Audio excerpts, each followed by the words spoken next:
Welcome back again to my channel. At for today's video ay nirequest to ng isa sa mga nanonood sa my videos ko. Dahil dito daw ay nagpapautang ng up to 100,000 pesos. At take note, mababa daw ang interest. Nakikita ko na din yung ads na to online. Tamang-tama may nag-request, kaya samahan nyo akong reviewin to hanggang dulo. Tingnan natin kung legit ba lahat ng ino-offer nila. Pwede din daw dito ang student at unemployed.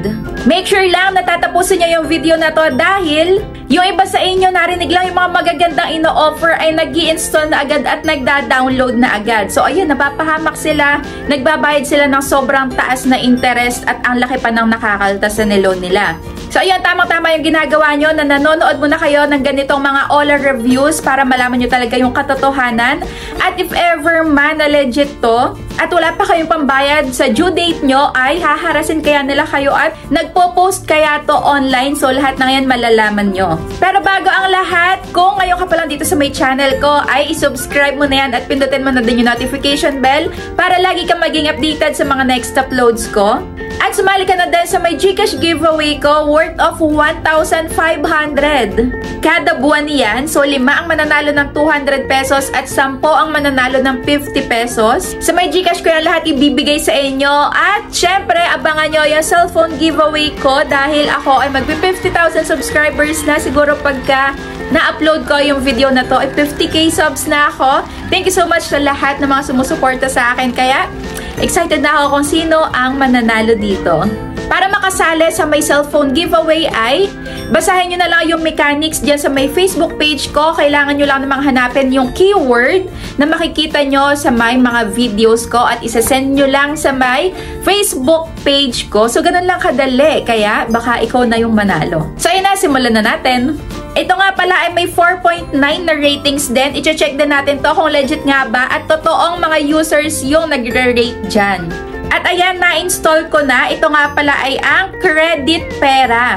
At ayan, nanghingi agad sila ng permission about sa may location naman. So, syempre, ako ay allow while using the app lang. Ito ay madadownload nga pala sa iOS. At ayan, yung nasa homepage ko, up to 100,000 pesos daw. Kaya, i-apply na natin to. Syempre, kailangan muna nating mag-sign in. Ayan. Lagay muna natin yung phone number natin dito sa kayong code at go na tayo. Kaso lang dito ay nagbago. Siguro for first time user ay up to 16,000 pesos ang pwede nilang ipautang.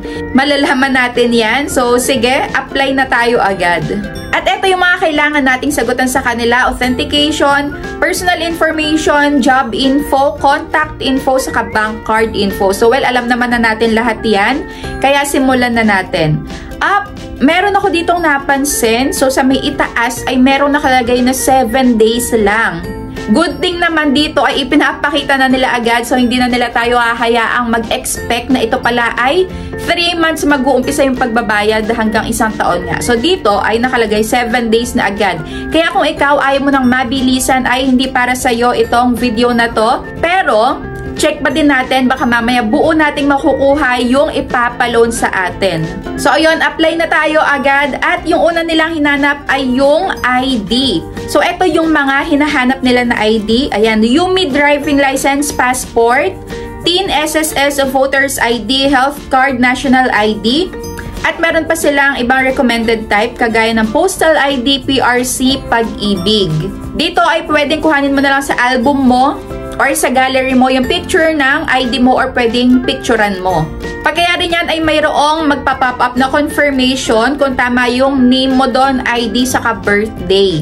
So, yun, okay lang pagka tama naman lahat. Tapos, facial recognition na agad. Ito, lagi kong hinahanap sa mga OLA na ina-applyan ko para sure naman na hindi kung sino-sino lang yung gumagamit ng ID natin. Ayan. So, meron na din ako nababasa niyan na ginagamit yung personal info nila tapos ipinangungutang sa iba. So, ayun, pagka meron sa inyong nag-chat na bayaran nyo daw yung utang na yun, wag na wag nyo babayaran. Kahit naharasin kayo, deadmahin nyo lang. Kasi hindi nyo naman natanggap bakit nyo babayaran, di ba? So, ayun, nilalabag kasi ng ibang OLA yung Data Privacy Act nga na pwede silang makasuhan din doon. So, ayun, i-next na nga natin. Ayan, pagkaya rin yung mag-picture ay dito na tayo ngayon. Personal information, ayan, education, Occupation, ano yung napagtapusan mo, marital state, kung ikaw ay single or married na. Email mo, gender, loan purpose. So, ito yung mga pamimilian sa may loan purpose. Ayan, pause nyo na lang yung video na to at tingnan nyo kung andyan yung hinahanap nyo. Next ay address details, home phone or other cellphone number. Tapos, number of children, ilan na anak mo. Kung wala ka pang anak ay 0 lang. Tapos, home city. At next na ay job information na nga, mukhang mayayari tayo agad dito. Una na nga ilagay natin yung company name, company address, company phone number, profession. So ilalagay ko na lang din dyan yung trabaho. Kung nandyan yung trabaho mo, pwede ka dito. Work experience, gaano ka nakatagal dyan. Monthly income, magkano sahod mo kada buwan. Tapos address details, itatype mo lang to. Next, salary day naman, tuwing kailan ka daw sumasahod. Tapos job type. Ayan, sa may job type, kung ikaw ay full-time dyan, part-time, self-employed, student, retired, at unemployed. Next ay salary type naman. So, ayan, pipili ka lang din dyan. At pagkayari nun, dito na tayo sa may contact information. O, diba, ang bilis lang. So, ayan, ilan ba ang kailangan nila dito? 5. Ayan, 5 yung kailangan nilang contact references. Kung madalas kayong naglo-loan online, dapat yung nilalagay nyo lang na numbers dyan sa may phone book nyo ay 3 hanggang 5 lang para wala na silang mahaharas at wala na silang malalaman dyan na ibang phone number. Maliban nga doon sa may contact references na inilagay mo. So, ayun, may pamimilian dito kung kaano-ano mo yung ilalagay mo dyan. Pwedeng parent, spouse, child, sibling, at ayun. Lagay mo lang yung kanilang phone number. Tapos, pag nalagay na yung 5 na yan, next na tayo. O, yun, last part na tayo agad sa may payment account information na saan natin matatanggap yung ilo-loan dito. Pwedeng e-wallet at bank. Pagka e-wallet naman, eto yung mga pamimilian. GCash, PayMaya, Coins, GrabPay, ShopeePay, at OmniPay. Kung GCash naman yung pipiliin nyo dahil yun naman yung meron tayong lahat, ayan, ilagay mo lang yung payment account number or GCash number mo dyan, tapos ulitin mo lang sa ibaba. At eto na nga yung pinaka-inaantay natin. Kung legit nga ba lahat ng ino-offer nila, kung magkano kaya para sa first time user talaga yung i-offer nila. At eto na nga, ako ay naaprubahan sa may 2,000 pesos. Ayan, first time ko nag-apply dito, naaprubahan ako ng 2,000.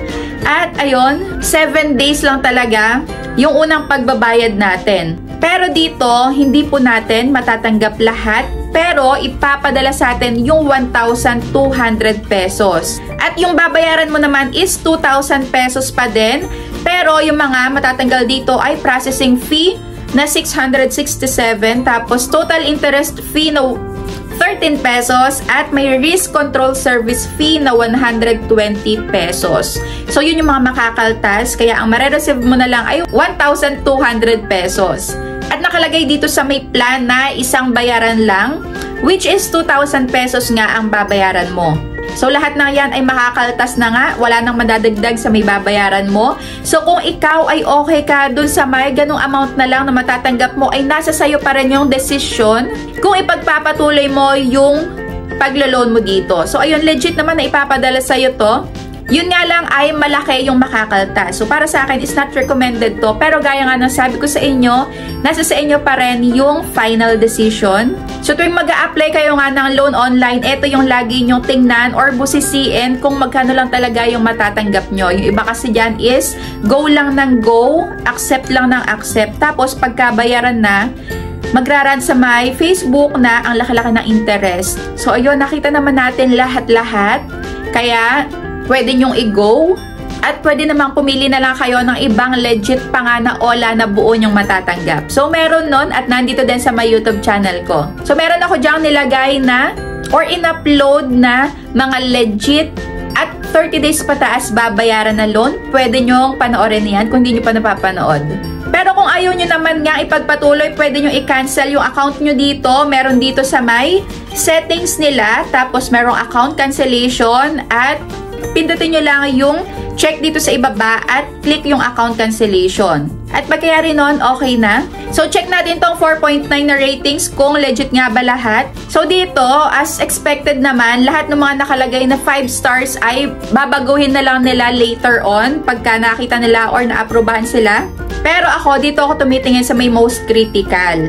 So, nakalagay dito, auto-reject daw sila. Ayan, scammer, kukuhanin lang yung information nyo. So, ayun, yun lang yung mga nakalagay. Kagaya na sabi ko sa inyo, huwag kayong naniniwala dito sa mga ratings na to dahil ganun naman lagi yung makikita nyo.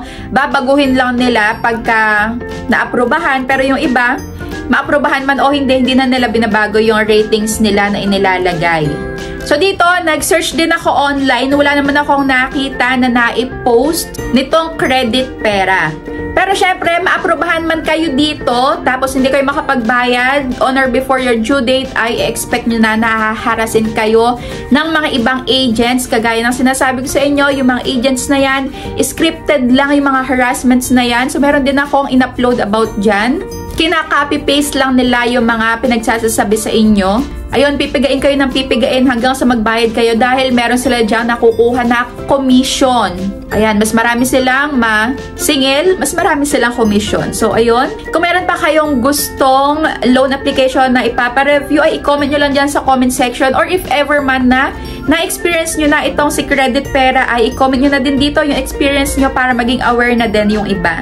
So, ayun, thank you so much sa lahat ng mga nanonood at hindi ako magsasawang mag-review ng mga OLA para makita nyo kung magkano talaga yung matatanggap nyo.